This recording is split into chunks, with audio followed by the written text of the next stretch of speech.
Well, look who's back. James McCourt. I told you you'd be back. I Wait, know. Walmart with a crown on. There were some fine quotes from that documentary. Yeah. Let me tell you, I watched the whole thing in full on British TV, Oh and my gosh. it's Not quite that there's something. anything wrong with Walmart, by the way. No, other stores are available.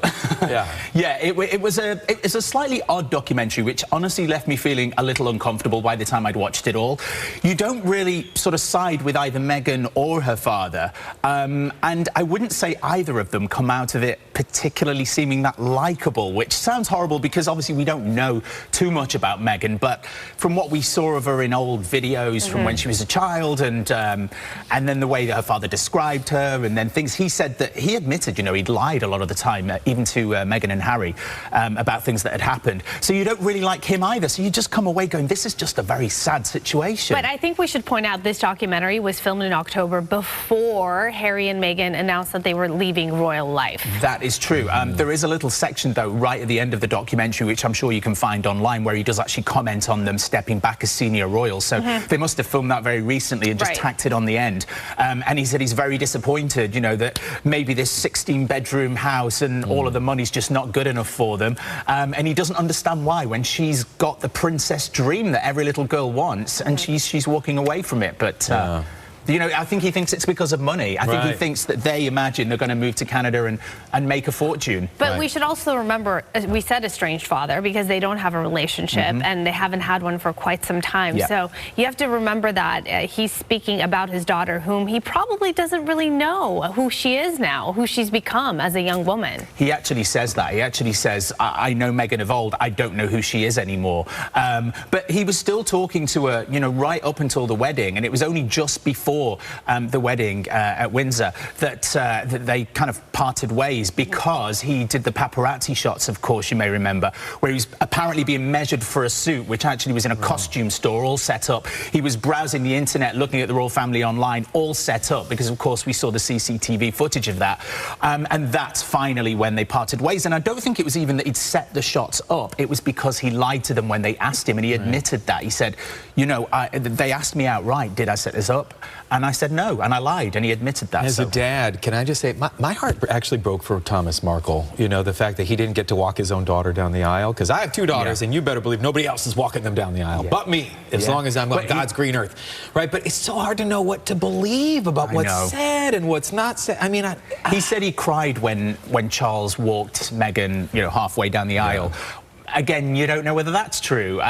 He's lied so much now that even when he says things like that and you want to side with him and you want to feel sorry for him, you know, he said he found out she was pregnant on the radio.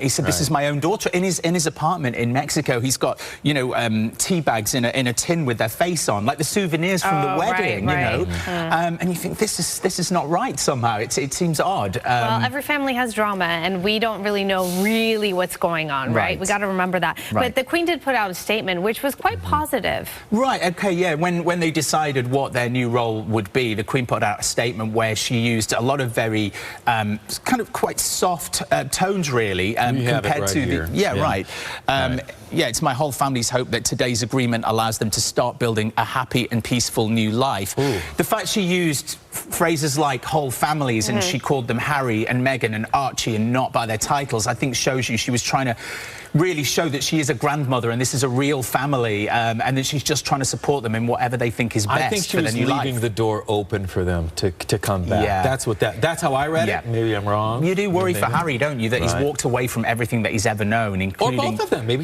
just leaving the door for both of them to say, we're still getting hounded by the paparazzi in Canada. Shocker. Well, they are. I mean, no, they thought that wasn't going to happen. And there are no protections there. That's the thing. In the UK, there's the Press Complaints Commission that actually say no long lens photography in private places, so it protects them a little bit. There's none of that in Canada, so it's new ground, you know? Once they see the reality of what life is like in Canada, do you see by any chance them ever going back to the UK? Is there any chance that might happen? Yeah, as I was just mentioning, you know, I think for Harry it's going to be more difficult to settle in Canada than Meghan. She's obviously lived there before, and she's American. It's not that far from her original home. For him, you know, he's left behind his military associations, all of his family, his friends, his mates that he used to hang out with in London.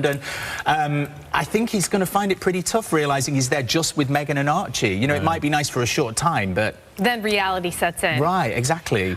James, thank you so much. Always appreciate it. You're going to stick around because you're back in the 9 o'clock hour. Dan and Rita will chat with you.